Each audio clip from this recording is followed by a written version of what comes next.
de ingresos, uno podría decir que, bueno, forma parte de la clase media, se discute, digamos, pues no es un parámetro universalmente aceptado. Y fijo, pero mucho menos. Fijo, claro, gente que gana, entre 15 y 25 lucas, por ejemplo, una familia que gana entre 15 y 25 lucas, entre 15 y 30 lucas, forma parte de la clase media.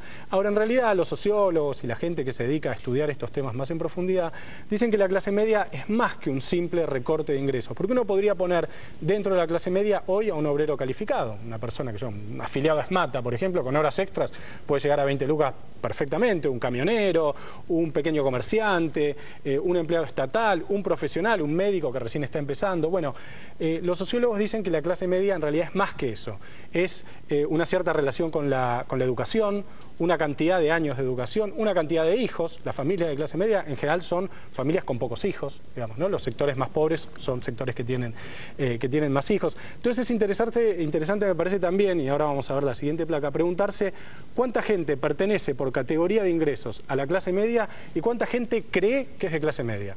Veamos esta segunda placa donde se ve la estructura social argentina, lo real, digamos, la estructura social argentina tal cual nos da la división de ingresos y la gente que se autodefine como clase media. Vos le preguntás a la gente si es de clase media y el 80% de la gente se autodefine de clase media. Ahora, si vos vas a la estructura de ingresos, solo el 31% es de clase media típica. El resto son o clase media baja, o clase media superior, o clase alta. Pero si vos le preguntás a la gente, el 80% se autodefine como clase media. ¿Y por qué pasa esto? Bueno, porque nosotros vivimos en un país que tiene una larga corriente, una larga tradición inmigrante, de movilidad social ascendente, un país que ha tenido a la educación pública en el centro de su construcción nacional, porque ser de clase media es una forma, uno diría, casi un ideal aspiracional, es lo que la gente quiere ser. La gente obviamente no quiere ser pobre por motivos evidentes, pero tampoco quiere autodefinirse como rica, tampoco se autopercibe como rica, a pesar de que por ingresos muchas veces lo sea. Ahí lo veíamos claramente en la placa. Es mucho más la gente rica que la gente que cree que es rica, digamos, o que cree que pertenece a la clase alta.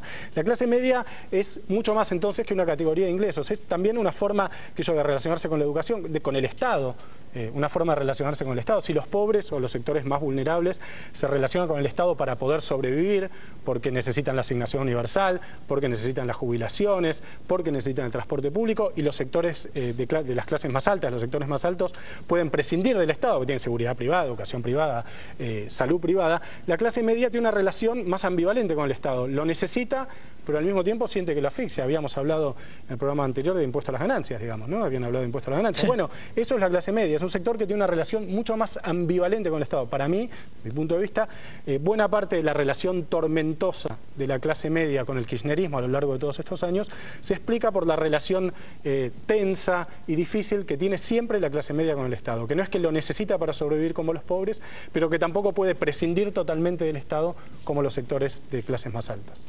Clarísimo, José, muchísimas gracias. Estamos terminando así este programa, como les decía, hicimos todo un recorrido sobre la inclusión social que termina con este análisis de José Nathanson.